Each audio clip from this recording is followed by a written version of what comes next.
Hey everyone, it's Peter Kerr from Rock Daydream Nation. And look who's back to the channel, one of our favorite guests, Mark Farner. How are you, Mark? Proud to be sucking air, brother Peter. Absolutely, absolutely. I'd have to start with Are You Experienced? Jimi Hendrix. I love the vinyl that came. I got one that was that came from Great Britain, and it's these same songs, but they're cut a little differently. Uh, and that's one of my favorites. Jimi Hendrix was my guy, dude, man. He was my guitar god. He could make that thing cry and talk and sing and laugh. And so that album, it's like a black cover with a three. It's like, wow, it's very crisp and very definite what it's saying to you. And I have to say, Fresh Cream. That's another album in fact, that sound that Clapton got on that guitar on Fresh Cream, he never reproduced that sound again on any other albums.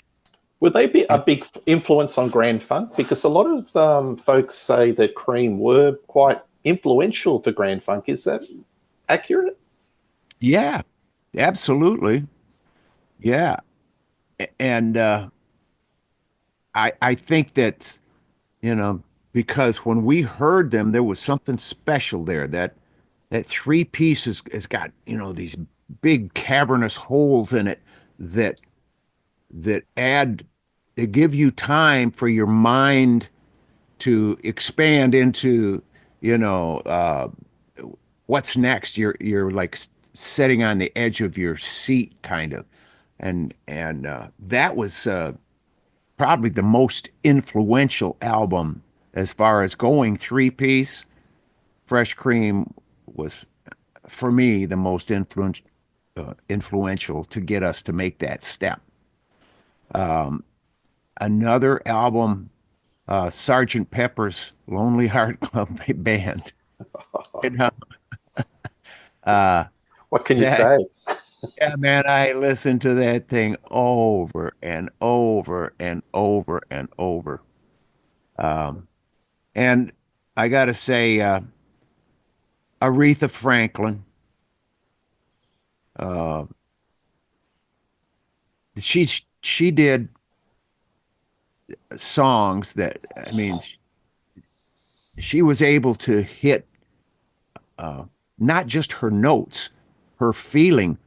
It took you to places that you absolutely believed in. So I have Aretha Franklin's greatest hits, and I listen to that. I still listen to that to this day. Um, Yeah. she said Because it you, in, you guys were like the rock band with soul. So yeah, Aretha was like the muse for you, wasn't she? yes, absolutely. You got that right. And I think lastly, Howard Tate, who was the most influential singer on me as a young man. When I was 19 years old, I got his album. I may have been even 18. But it was right around in there. I started playing guitar when I was 15, and we had our first million selling album when I was 20. So things were going very fast for us. And Howard Tate had an album called "Get It While You Can," and we had been in Nashville recording. We did a copy of the Harlem Shuffle, and the band was Don Brewer on drums, Craig uh, Frost on the keyboard, um, Herm Jackson on bass, myself on keyboard and guitar, and we did the Harlem Shuffle. and we had a 45, an acetate, which is like the sample of the recording. And we are on I-75 headed north out of Nashville. And we drove all night fast as we could go so that we could get to WTAC, where our friend Bob Dell was the disc jockey. And we made it in just before he went off the air. And we handed him this acetate and said, Bob, can you spin this? He said, hell yeah, man. And he put it on, and he dropped the needle in the groove, and we ran outside and turned turned the radio in the car all the way up, and we were listening to our music. It was wow. That was when you could call in and ask for a song, and they'd actually play it. There was a strong influence of the people on the radio stations back then. But when we did, when I finally got my hands on this record, we were walking out of WTAC, and Bob says, "Hey, you guys, see all those albums over there? We're gonna throw those in the dumpster. You could take as many as you want. Take, grocery sacks full. Just get them the hell out of here."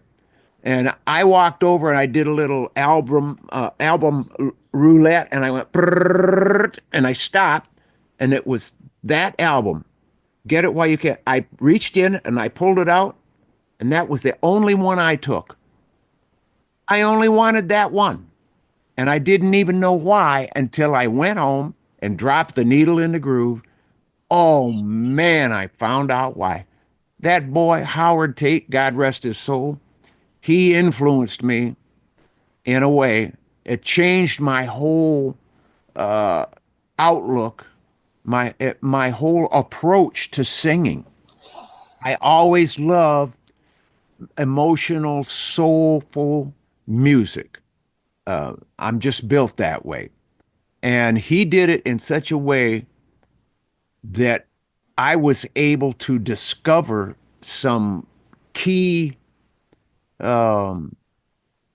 tricks, some key elements that made his songs appeal to me.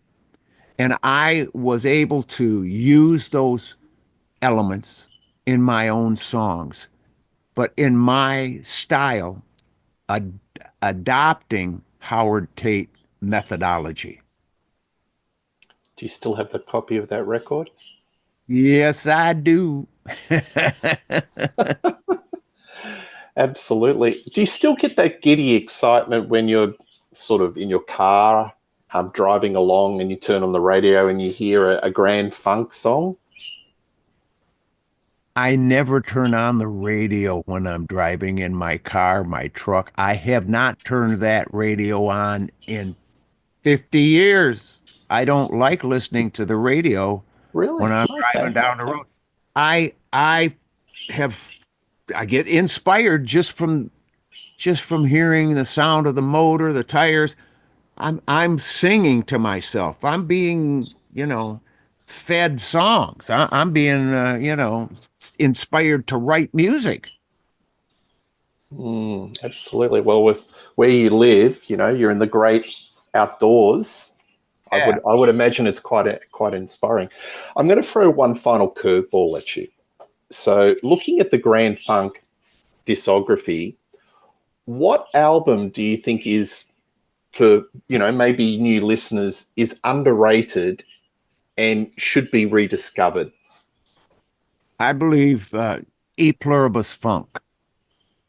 Okay. Yeah, because the guitar that I was playing on that entire album was sold to me by Stevie Marriott from Humble Pie. Was a Gibson SG that the headstock had been broken off, and they JB welded it back on, with like epoxy glue, right? JB weld. Uh, but I wrote every song on the album and I played every song on the album on that guitar. And it was like playing greased lightning. It just, man, you could get around on that guitar. You know, I ended up giving that guitar to my little brother, who also plays guitar. I don't know what he did with it, but I was going on to different things. You know, I got a Gibson L5S when I did American Band. I played that song with a Gibson that they let me go into the factory, into the warehouse where all the wood was kept in the climate control, and they said, "Go ahead and look at this wood, and you pick the piece of wood out, and we'll make a guitar out of it." So I did. I said, this one looks pretty good," you know. So the L5S, which is right back there, that did American Band, that was kind of, I switched up for that, and I never went back to the SG. And my brother said, "Hey, what are you going to do with that?" I thought, "I'm going to give it to you."